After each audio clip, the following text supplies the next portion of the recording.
It is the tradition of this committee to swear in witnesses, so will you all three rise and raise your right hand?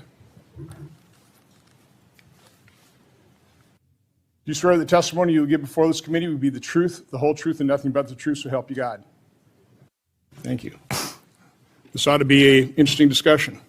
Before we turn to the witnesses, in preparation for this hearing, I became aware of the fact that a full-length documentary is being prepared, basically talking about how this study was proposed, how it was conducted. And I asked the producers of that. It's produced by the Informed Consent Action Network. Mr. Siri represents that organization. And I asked ICANN to put together a 5-minute video representative of what they're going to be discussing as they tell the story of this withheld study. So can we run that video now? Children struggling every day with ADHD? Scott's allergies made it hard to keep up with his friends. Allergic reactions from accidental food exposure. Moderate to severe eczema. Plaque psoriasis. Rheumatoid arthritis. Food allergies. Allergies. The health of American children is in crisis. More than 40% of American children now have at least one chronic health condition. Autoimmune disease like rheumatoid arthritis, juvenile diabetes, lupus, Crohn's disease, all this IBS. Just a few decades ago, 1 in 10,000 children had autism. Today, it's 1 in 31. ADD, ADHD, speech and language, like tics, Tourette syndrome, narcolepsy, sleep disorders. There's no way in the world these kind of rapid increases in the incidence of disease could be genetic. Genetic change takes generations, centuries to play out. What the heck is happening? What is happening? Chronic disease has gone from 12.8% in our children in the 1980s to over 54% of our kids now. That's the greatest decline in human health that's ever been recorded. And people will say, how do you know it's not the pesticides sprayed all over our crops, or the hormones in our beef, or plastics, or forever chemicals? But when we're talking about an autoimmune disease crisis, which is what's happening in America, shouldn't we look closest at the one product that's designed to alter our immune system for life? And we don't just inject it 1 time, or 2 times, or 10 times, or 15 times, or 20 times, or 50 times. 72 times we are altering the immune system for our children with our vaccine program.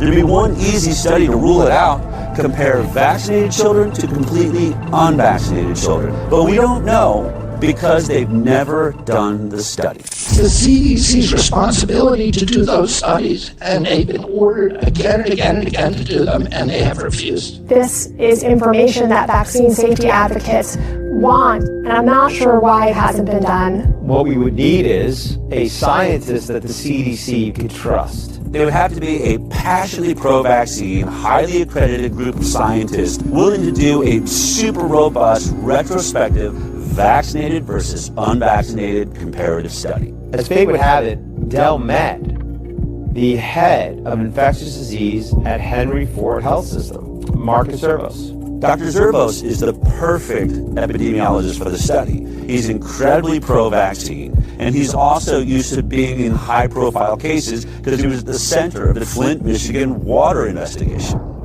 Dr. Zervos only agreed to do this study to prove us wrong. Del and I thought that was an excellent opportunity. We only had one request. Whatever the outcome, you publish it. And he said, whatever the results, they get published. Would he stick to that promise if the results show that unvaccinated kids are healthier? Didn't know.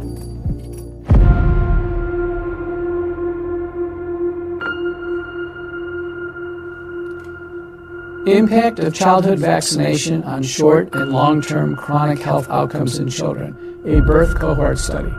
I've never seen this study before. 18,468 subjects. Henry Ford, like other institutions, has a bias towards the goodness of vaccines. If the results came back demonstrating that the battery of vaccines was associated with chronic diseases, such a result would be particularly convincing. This could be essentially one of the most valuable studies in the field.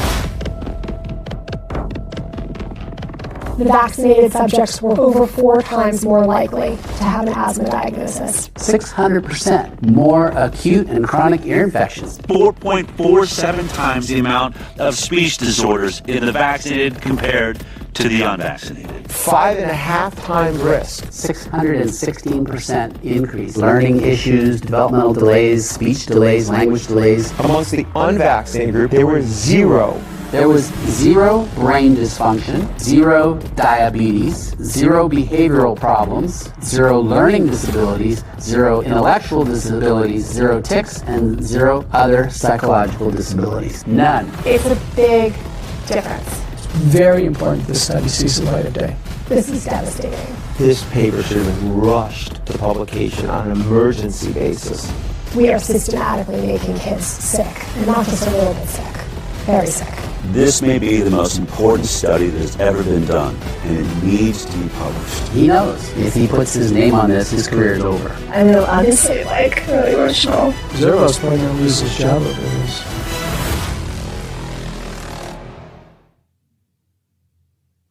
Our first witness is Mr. Aaron Siri. Mr. Siri is a managing partner of Siri and Glimstad with over 85 professionals. He's handled numerous high-profile cases involving challenges to medical mandates, restoring exemptions, agency transparency, including forcing FDA to release the COVID-19 vaccine licensure documents and deposing immunologists, infectious disease doctors, and vaccinologists. Mr. Siri. Thank you, Senator. Leading up to 2013, the Institute of Medicine was commissioned by the United States Department of Health and Human Services to review the entire body of existing scientific literature to assess the safety of the CDC's childhood schedule as a whole. HHS paid the IOM to do that. After the IOM engaged in that task with a panel of multidisciplinary scientists, it concluded, quote, "The studies designed to examine the long-term effects of the cumulative number of vaccines or other aspects of the immunization schedule have not been conducted, end quote. That's the Institute of Medicine's finding after reviewing the entire body of scientific literature. Meaning the IOM could not find studies comparing, as you would do to study the safety of a product, an exposed group, meaning kids that got vaccines, the childhood schedule, with unvaccinated children, kids who got no vaccines, which is what you would need to assess the safety of the schedule. Lacking evidence to support safety, the best the IOM can conclude was, quote, "There is no evidence that the schedule is not safe," end quote. This, of course, also means the IOM cannot find evidence to conclude that the schedule is safe. The IOM report did say it is, quote, "possible to make the comparison," meaning through vaccinated and unvaccinated children, "through analyses of patient information contained in large databases such as the Vaccine Safety Data Link," end quote, which used to be housed at the CDC. But to date, the government has still not conducted this comparison. By the way, the CDC published a white paper in 2015 on how to do that study. Has it been done? I don't know. Has it been published? No. In 2017, one of our clients, Senator Johnson said earlier, the Informed Consent Action Network, wanted to see this exact study of comparing vaccinated versus unvaccinated children. As the trailer you just watched noted, Del Bigtree, ICANN's CEO, had met Dr. Marcus Service at one point, who was the head of infectious disease at Henry Ford Medical Center.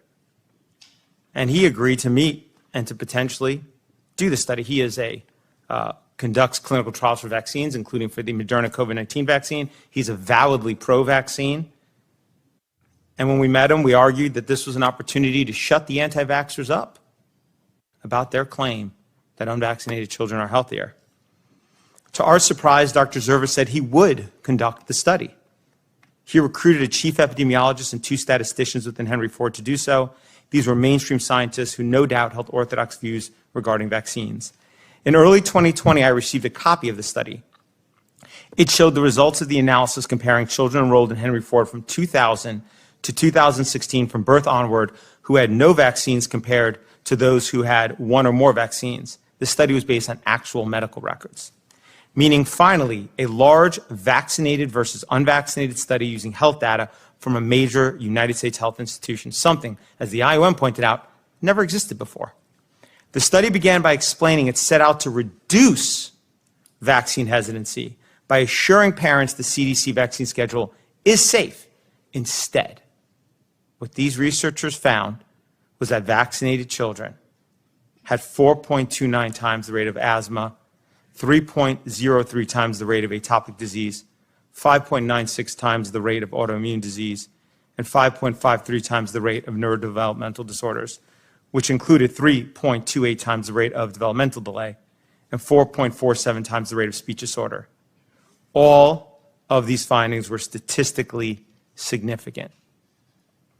There was also other conditions for which there were numerous cases in the vaccinated group, but zero in the unvaccinated group. Hence, a rate cannot be calculated, including brain dysfunction, ADHD, learning disabilities, intellectual disabilities, and tics. For example, there were 262 cases of ADHD in the vaccinated group, and there were none in the unvaccinated group. In this study, there were around 16,000 kids in the vaccinated group, by the way, and around 2,000 in the unvaccinated group. So the rate, of course, between those is important, and that's what the study compared. These findings were troubling, including because these chronic health issues can be caused by immune system dysregulation, and vaccines can cause immune system dysregulation. Citations for this are in my written submission. Overall, the study found that after 10 years, 17% of the unvaccinated children had a chronic health issue, while 57% of the vaccinated children had at least one chronic health issue, often multiple. That's 17 versus 57%.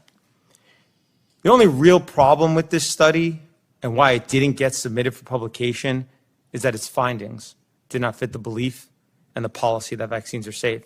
Had it found vaccinated children were healthier, it no doubt would have been published immediately. But because it found the opposite, it was shoved in a drawer. We have repeatedly urged Dr. Zervos and Lamoretta to submit the study for publication. They have affirmed the study was well designed and conducted. But Dr. Zervos has said he doesn't want to lose his job. And Dr. Lamoretta has said she does not want to make doctors uncomfortable. This is a real-world example of how the science around vaccines gets corrupted, how only studies that confirm the beliefs and policies that vaccines are safe get published. Everything else gets shoved in a drawer. This selection bias is dangerous and results in corrupting all the science concerning vaccine safety. We can protect children from infectious disease, and we can protect children from vaccine harms. We should and we must do both. Thank you, Mr. Siri.